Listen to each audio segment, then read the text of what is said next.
เห็น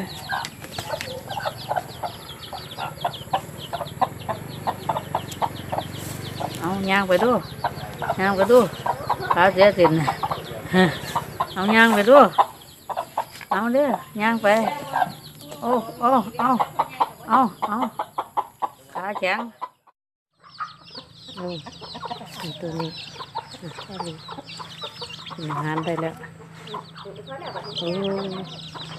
ถึงย่างแล้วจากที่เคยย่างเดี่ยงหรือคนเสียสินบัดนี้ก็ย่างได้ตามปกติแล้วสมุนไพรเก่าอย่านั่งกับเจ้านั่งใส่กันแล้วถึงย่างสวัสดีค่ะทีมงานบึงคงหลวงได้ถ่ายทำวิดีโอแม่ไก่ที่เป็นเปียเป็นรอยสมุนไพรเก่าอย่านั่งเจ้านายย่างละครึ่งฝาดื่มประมาณ1 อาทิตย์ผ่านมาก็เริ่มเดินได้เขาอาทิตย์ที่